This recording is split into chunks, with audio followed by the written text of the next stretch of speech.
Baik, selamat pagi. Assalamualaikum warahmatullahi wabarakatuh. Selamat datang di kelas pengantar manajemen pada pagi hari ini. Untuk pertemuan kali ini kita masuk di pertemuan ke-14 ya. Di sini kita akan membahas mengenai manajer sebagai pembuat keputusan.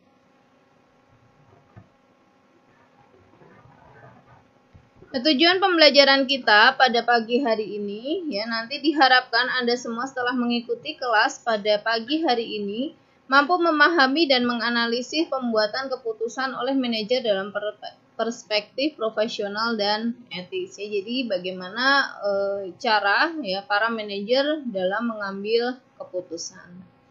Itu yang akan kita bahas atau kita pelajari pada pagi hari ini. Kita masuk pada manajer sebagai pembuat keputusan.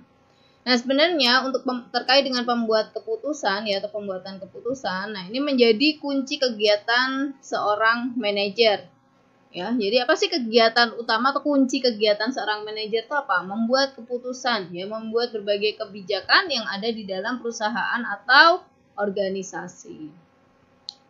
Nah, pengambilan keputusan sendiri di sini menurut Terry ya didefinisikan sebagai pemilihan alternatif tertentu dari dua atau lebih alternatif yang ada.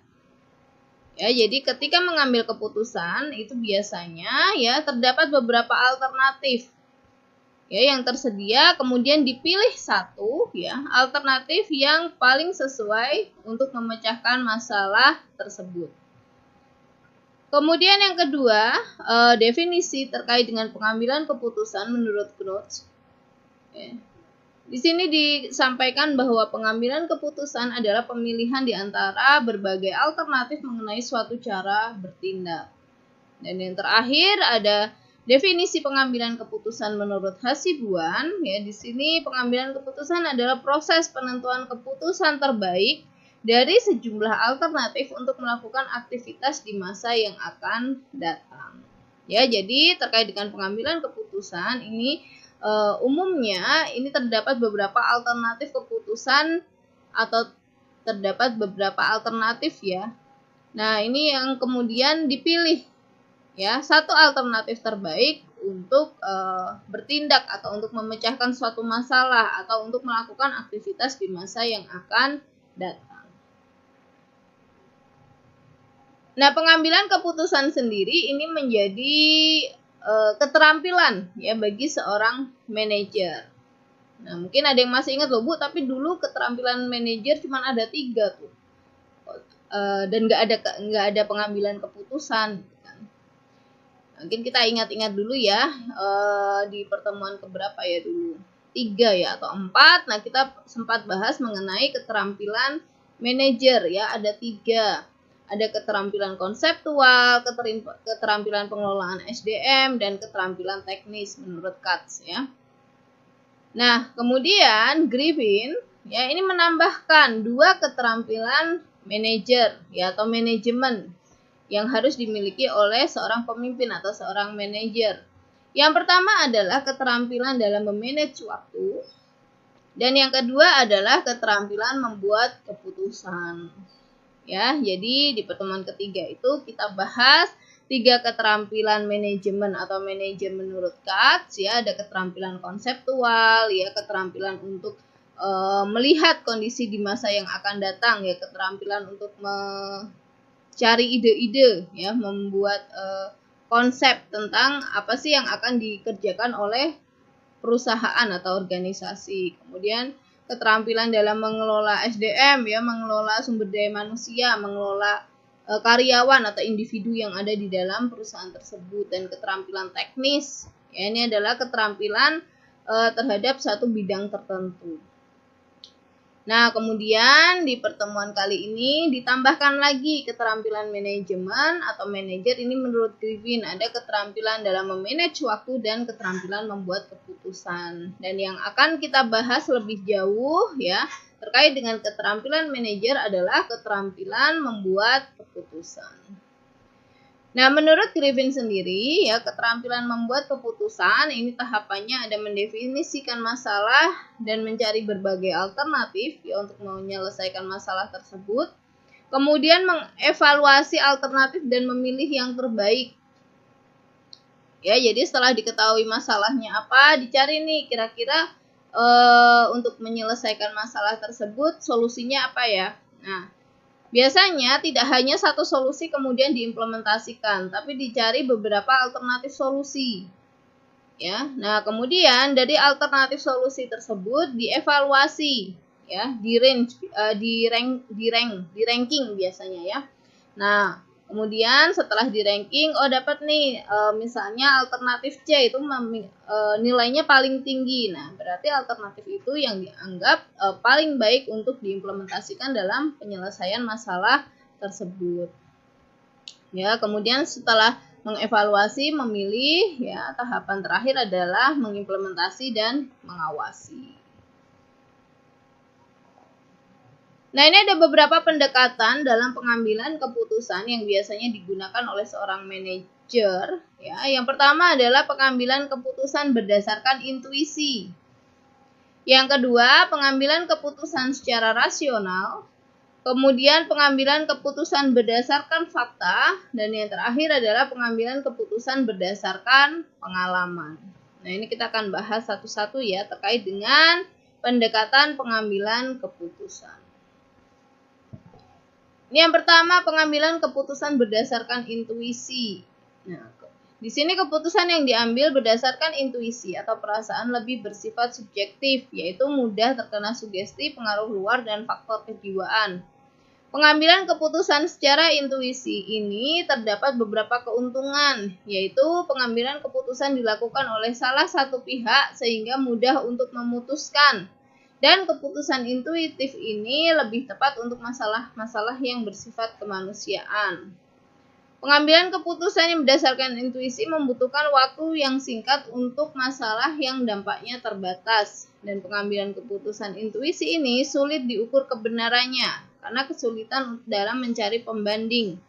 Hal ini disebabkan pengambilan keputusan intuisi hanya diambil oleh satu pihak saja sehingga hal lain sering diabaikan. Ya, jadi yang pertama terkait dengan pengambilan keputusan ini dengan menggunakan pendekatan intuisi ya atau intuitif. Nah, ini feeling biasanya ya.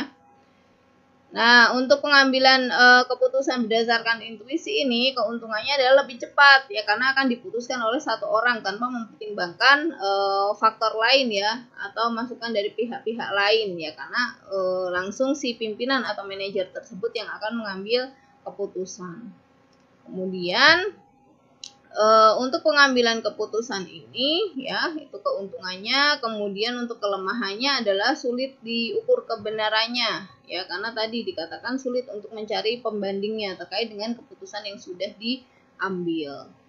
Nah, tapi terkait dengan manajer atau pimpinan, nah ini biasanya untuk pengambilan keputusan secara intuitif ya atau intuisi ini berdasarkan pengalaman yang sudah-sudah ya. Jadi mereka memang sudah memiliki istilahnya di dalam diri mereka ya atau otak mereka itu sudah punya database ya atau sudah punya informasi ya ketika ada masalah ini saya akan mengambil keputusan seperti ini ya karena memang sudah ada pengalaman-pengalaman yang dilalui sebelumnya ya atau sudah ada informasi-informasi yang diperoleh sebelumnya ya sehingga ketika ada masalah ini saya akan mengambil keputusan A misalnya berdasarkan feeling atau intuisi yang dimiliki tapi sebenarnya itu sudah pengambilan keputusan tersebut didasarkan pada database yang sudah terekam ya atau informasi yang sudah terekam di pimpinan atau manajer tersebut.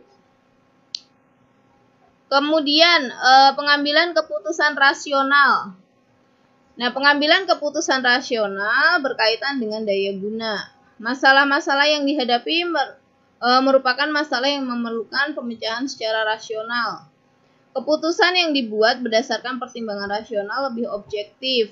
Nah, kemudian ini ada model pengambilan keputusan rasional ya. Nah, ini biasanya melalui tahapan yang pertama adalah mendefinisikan masalah. Ya, masalah apa sih yang terjadi? Kemudian mengidentifikasi kriteria yang ada untuk menilai kemungkinan solusi. Ya, jadi dicari nih ketika masalah ini ketika terjadi masalah ini ya solusinya harus memenuhi berapa aspek sih atau harus memenuhi berapa kriteria ya. Nah, kemudian memutuskan seberapa penting kriteria tersebut, ya ini biasanya ada nilainya di sini. Kemudian D, menarik berbagai alternatif. Ya, kemudian yang E, melakukan evaluasi alternatif ya berdasarkan nilai kriteria yang sudah ditentukan. Kemudian yang F, memutuskan solusi terbaik atau alternatif terbaik yang kemudian akan diimplementasikan. Kemudian pengambilan keputusan berdasarkan fakta. Nah, ini pengambilan keputusan berdasarkan fakta ini biasanya didasarkan pada data ya yang kemudian diolah menjadi suatu informasi. Nah, kelemahan dalam pengambilan keputusan berdasarkan fakta ini adalah ketika mengumpulkan data. Ya, nah, ketika mengumpulkan data yang benar-benar lengkap, ya, atau informasi yang benar-benar lengkap itu sangat sulit, ya, sehingga informasi yang diperoleh itu terkadang tidak memenuhi seluruh aspek. Ya, jadi keputusan yang berdasarkan sejumlah fakta, data atau informasi yang cukup itu merupakan keputusan yang baik dan solid. Namun untuk mendapatkan informasi yang cukup ya atau data yang cukup, data yang lengkap, nah ini merupakan hal yang sulit. Kemudian pengambilan keputusan berdasarkan pengalaman. Nah, seringkali terjadi bahwa sebelum mengambil keputusan, pimpinan mengingat apakah kasus seperti ini sudah terjadi atau belum. Ya, jadi kemudian jika pernah terjadi sebelumnya, nah maka permasalahan tersebut akan dipecahkan dengan solusi yang pernah diambil. Ya, tetapi tentu saja dengan memperhatikan situasi dan kondisi saat ini. Ya, jadi pengambilan keputusan dengan menggunakan pendekatan pengalaman, ya, ini biasanya didasarkan pada pengalaman-pengalaman yang terdahulu. Ya, jadi apakah permasalahan ini pernah terjadi sebelumnya? Ya, nah itu kan biasanya diarsipkan tuh ketika ada masalah, kemudian solusi yang diambil, nah itu biasanya perusahaan punya arsipnya atau punya datanya. Ya, sehingga ketika terjadi permasalahan A, ya dicari nih solusinya apa? Oh, solusinya menggunakan solusi X pada waktu itu. Ya, nah kemudian berarti bisa nih diimplementasikan sekarang solusi X, tapi diperhatikan dulu situasi dan kondisinya sama atau berbeda. Kalau sama, ya berarti solusi X ini bisa diimplementasikan untuk permasalahan A. Ya, tetapi ketika kondisinya berbeda atau situasinya berbeda, nah tentunya membutuhkan pertimbangan-pertimbangan lain ya untuk mengimplementasikan solusi yang pernah diambil pada saat itu. Kemudian kita masuk pada proses pengambilan keputusan.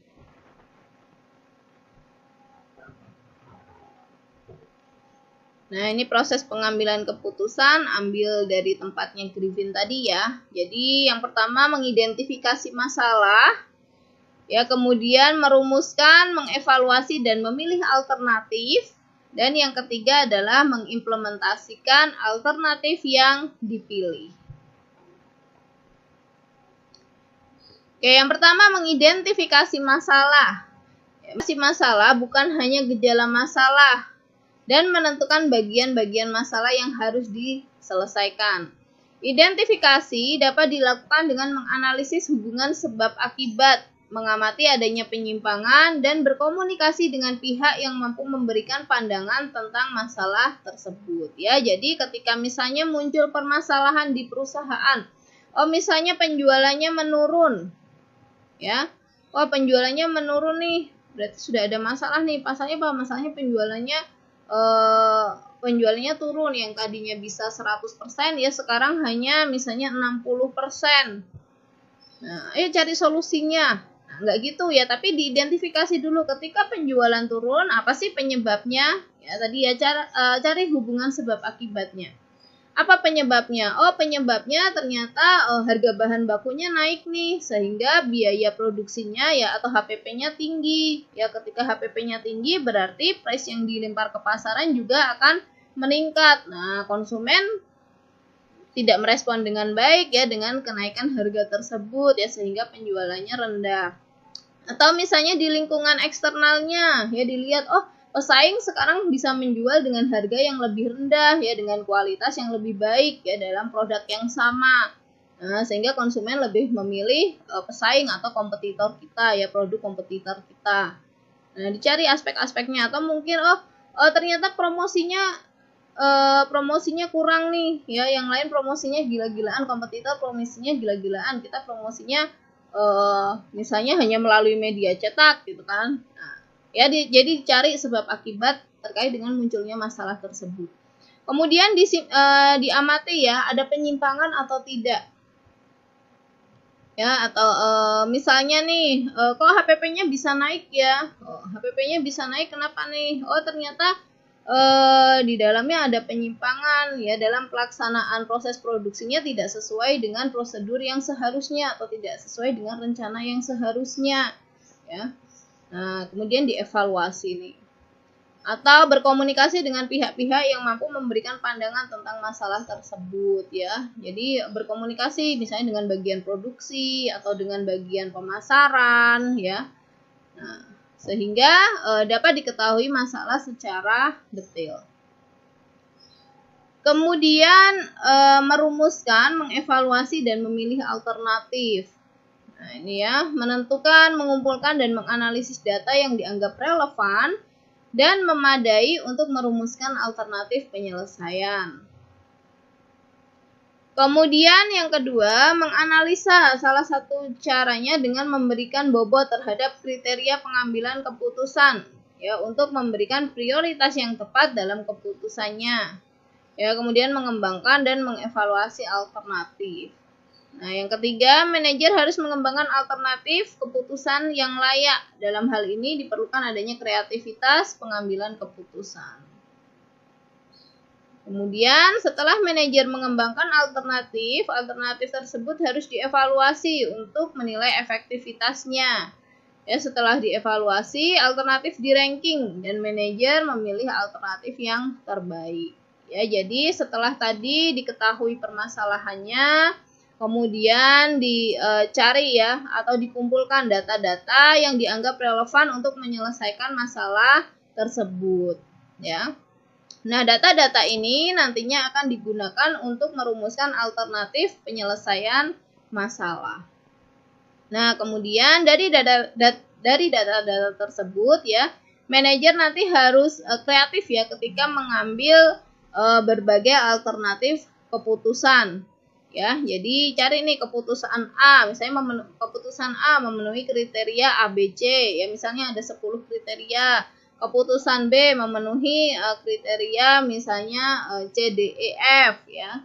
Keputusan C ya memenuhi kriteria apa gitu ya. Nah, kemudian setelah itu ya diambil satu alternatif yang paling baik ya. Setelah tadi dinilai, kemudian dievaluasi ya. Dicari cari satu alternatif yang paling baik atau yang paling sesuai untuk menyelesaikan masalah tersebut.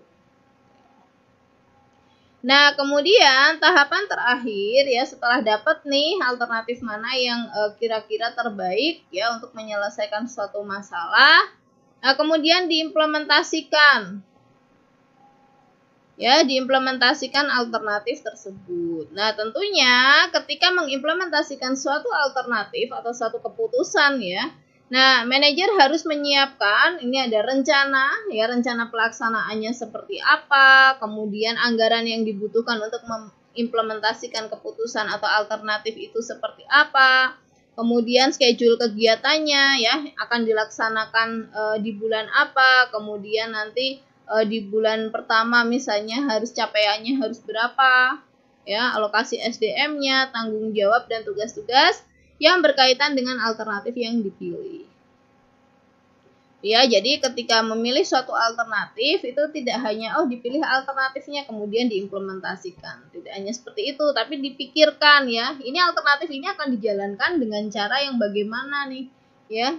Rencananya mau bagaimana, anggaran yang dibutuhkan berapa nih untuk mengimplementasikan alternatif atau keputusan ini. Ya, kemudian pelaksanaannya akan bagaimana, SDM yang dibutuhkan berapa orang, ya basic atau background si SDM-nya harus yang seperti apa.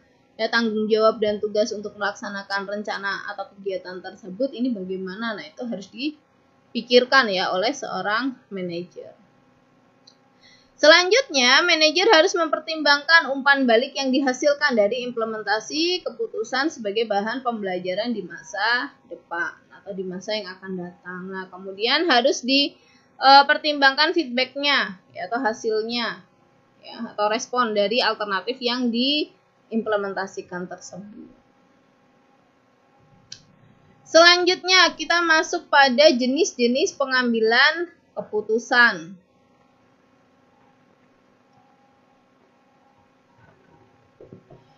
Nah, untuk jenis-jenis pengambilan keputusan, ya ini dikelompokkan menjadi dua. Yang pertama adalah pengambilan keputusan terprogram. Nah, ini digunakan untuk memecahkan masalah yang terstruktur. Ya, jadi ada dua jenis pengambilan keputusan. Yang pertama adalah pengambilan keputusan terprogram. Yang kedua adalah pengambilan keputusan yang tidak terprogram. Nah, untuk pengambilan keputusan terprogram ini biasanya ketika menghadapi masalah-masalah yang terstruktur. Ya. Nah, ini biasanya untuk masalah yang terstruktur ini masalahnya sudah dikenal ya, informasi terkait dengan masalah tersebut jelas atau lengkap ya, dapat diidentifikasi atau dapat didefinisikan ya terkait dengan masalah yang terjadi. Nah, kemudian manajer bergantung pada salah satu dari tiga jenis keputusan yang terprogram. Ada prosedur, aturan, atau kebijakan. Ya, misalnya masalah yang terstruktur itu misalnya terkait dengan komplain pelanggan. Ya, komplain pelanggan ini kan permasalahan nih. Nah, tapi kan pemecahannya ya atau penyelesaiannya ini sudah ada prosedur atau aturannya ya. Ketika menerima komplain pelanggan, ya nanti yang menerima siapa? Kemudian nanti misalnya harus ada retur ya, nanti si CS-nya ini atau customer service-nya ini harus menghubungi siapa ya, pengembalian syarat dilakukan returnya apa, kemudian pengambilan barangnya setelah berapa lama ya. Nah, itu sudah ada aturannya atau sudah ada ketentuannya. Nah, itu contoh untuk pengambilan keputusan secara terprogram ya. Jadi permasalahannya ini sudah diketahui sebelumnya atau informasi terkait dengan permasalahan tersebut lengkap ya atau mudah didefinisikan dan sudah ada pemecahannya ini dengan menggunakan prosedur, aturan atau kebijakan yang ada di dalam perusahaan. Kemudian ini untuk pengambilan keputusan yang tidak terprogram. Nah, ini biasanya jika menghadapi masalah-masalah yang tidak terstruktur. Nah, masalah yang tidak terstruktur ini biasanya masalah-masalah yang baru atau tidak biasa dialami oleh perusahaan. Ya, di mana informasi yang diperoleh ini sedikit ya atau tidak lengkap. Nah, biasanya di sini digunakan pengambilan keputusan yang tidak terprogram. Ya, karena masalahnya masih baru nih, jadi kan belum ada atau SOP untuk menyelesaikan masalah tersebut atau kebijakan atau aturan untuk menyelesaikan masalah tersebut. Nah, saat masalah yang tidak terstruktur muncul, ya manajer harus bergantung pada pengambilan keputusan yang tidak terprogram. Pengambilan keputusan yang tidak terprogram adalah pengambilan keputusan yang unik, tidak berulang dan melibatkan solusi yang bersifat unik. Ya, jadi ketika dihadapkan dengan masalah yang baru, masalah yang belum pernah dialami sebelumnya, ya dengan data yang sedikit atau data yang tidak lengkap. Nah, ini biasanya manajer atau pimpinan ya dapat mengambil keputusan secara tidak terprogram atau keputusan yang unik atau keputusan yang belum pernah diambil sebelumnya. Itu untuk pengambilan keputusan yang tidak terprogram. Ya, jadi disesuaikan dengan permasalahan yang dihadapi. Kemudian kita masuk pada kondisi-kondisi dalam pengambilan keputusan. Nah, ini ada beberapa kondisi ya. Yang pertama adalah kondisi pasti atau kondisi dengan kepastian. Nah, ini merupakan situasi ideal ya dalam mengambil keputusan.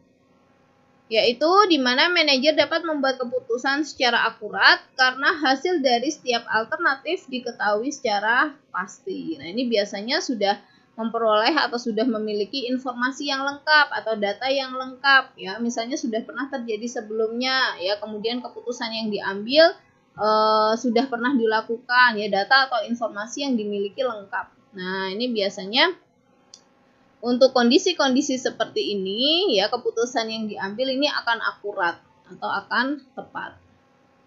Kemudian kondisi di mana tidak pasti, ya atau memiliki banyak risiko. Geser. Nah, ketika seorang manajer tidak memiliki informasi yang lengkap dalam mengambil suatu keputusan, maka akan timbul risiko.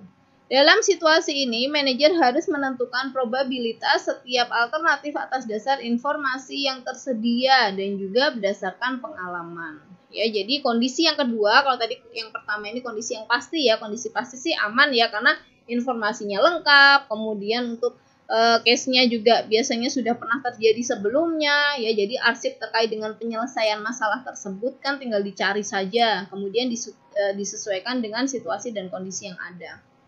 Nah, kalau dalam kondisi yang tidak pasti ya atau kondisi yang beresiko, nah ini biasanya masalahnya masalah baru.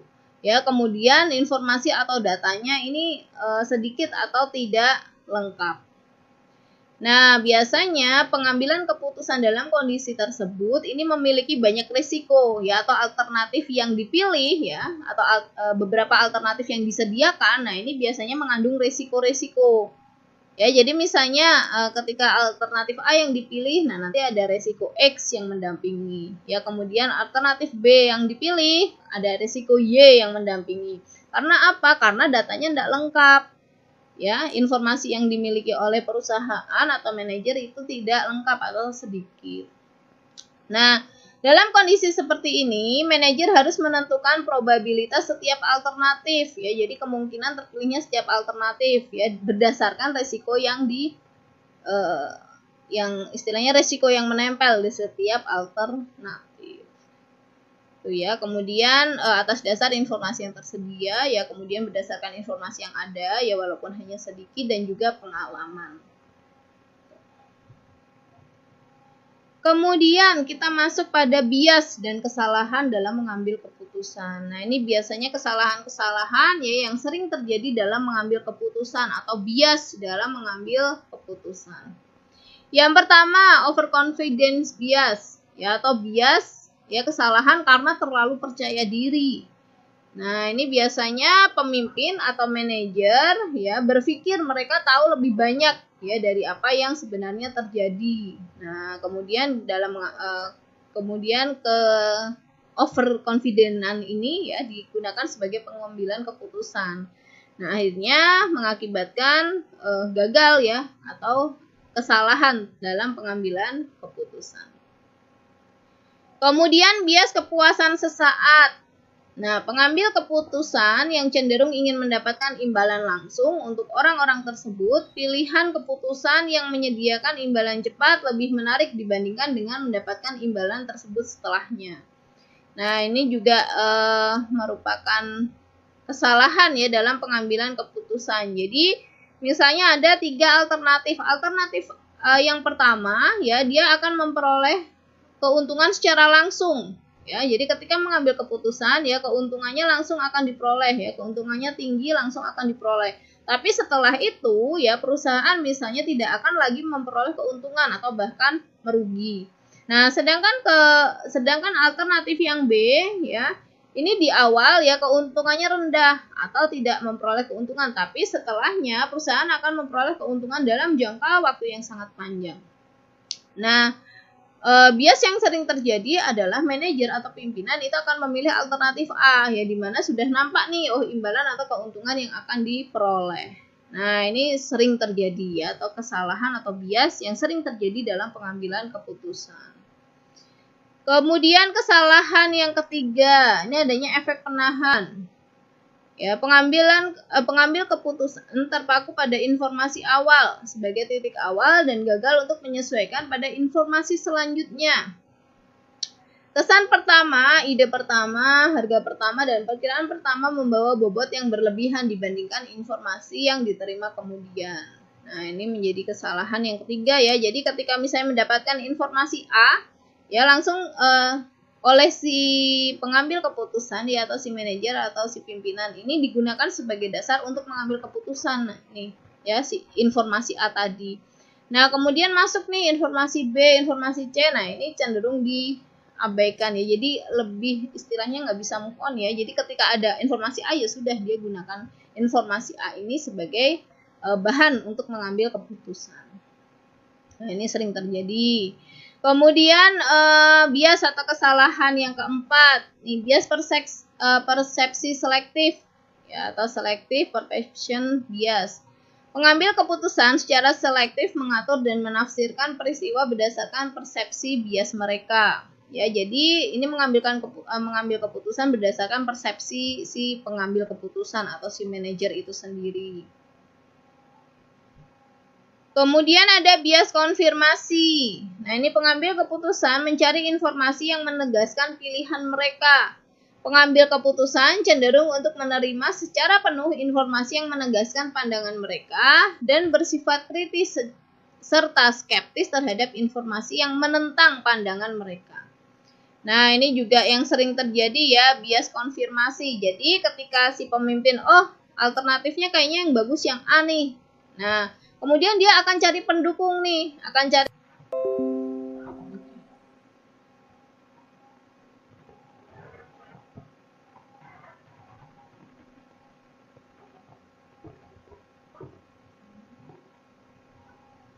baik, terhubung kembali ya, tadi sempat disconnecting keterangannya.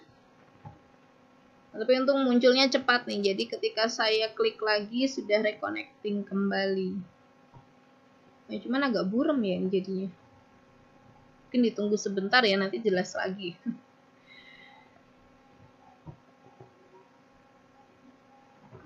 Oke. Baik, ini ya framing bias ya, pengambil keputusan menyoroti aspek tertentu ya dan mengabaikan aspek lainnya ya. Misalnya terkait dengan pengambilan keputusan dia hanya memperhatikan aspek ekonominya saja ya, tapi aspek sosial, aspek lingkungannya diabaikan. Nah, ini sering terjadi ya. Jadi biasanya aspek yang menguntungkan, nah ini yang diperhatikan. Nah, ini menjadi kesalahan ya dalam pengambilan keputusan. Kemudian bias ketersediaan. Nah, pembuat keputusan cenderung mengingat kejadian yang terbaru yang ada dalam ingatan mereka dan mendistorsi kemampuan untuk mengingat peristiwa secara objektif sehingga menghasilkan penilaian yang mungkin salah. Nah, ini biasanya juga kesalahan yang sering terjadi ya, bias ketersediaan. Jadi, yang diingat adalah solusi untuk menyelesaikan masalah yang terakhir. Ya, ketika ada muncul masalah nih, kemudian dia ingat, kemarin terakhir tuh masalahnya kayak gini, pengambilan keputusannya kayak gini ya, mendekati dengan masalah terakhir yang pernah terjadi. Nah, padahal ketika mengambil keputusan berdasarkan hal tersebut ya, ini kemungkinan salah ya, bahkan akan gagal ketika keputusan tersebut diambil. Nah, ini sering terjadi. Kemudian bias representasi. Pembuat keputusan menilai suatu peristiwa berdasarkan seberapa dekatnya peristiwa tersebut menyerupai kejadian atau peristiwa lainnya. Nah, ini hampir mirip ya dengan bias ketersediaan, cuman dia masih atau si pengambil keputusan ini masih mengevaluasi ya beberapa peristiwa yang kira-kira mirip lah, langsung diimplementasikan. Nah, ini tentunya dia tidak memperhatikan kondisi dan situasi saat ini ya. Kalau yang bias representasi tadi, kalau yang baik ya, itu kan dia bisa melihat dengan peristiwa-peristiwa yang sebelumnya atau kejadian-kejadian sebelumnya ya, atau permasalahan yang sebelumnya muncul nih kayak gimana, solusinya seperti apa. Nah, kemudian disesuaikan dulu dengan kondisi atau situasi saat ini. Nah, itu baru tepat ya ketika diambil keputusan. Nah, kalau bias representasi biasanya cari yang mirip-mirip ya, kemudian diimplementasikan tanpa memperhatikan situasi dan kondisi saat ini. Kemudian ada bias keacakan. Menggambarkan tindakan pengambil keputusan yang mencoba untuk menciptakan alternatif dari peristiwa yang terjadi secara acak. Nah, mereka melakukan ini karena sebagian besar pengambilan keputusan mengalami kesulitan untuk memperkirakan kemungkinan atau probabilitas suatu kejadian ya. Nah, ini biasanya permasalahan yang tidak terstruktur tadi ya, atau yang baru. Nah, ini dicari solusinya ngacak aja nih ya, tanpa pertimbangan apapun. Kemudian ada sunk cost error, ya ini terjadi ketika pengambil keputusan lupa bahwa pilihan saat ini tidak dapat memperbaiki masa lalu. Mereka terpaku pada pengeluaran yang lalu berupa waktu, uang, atau usaha masa lalu ketimbang berpikir pada konsekuensi di masa yang akan datang.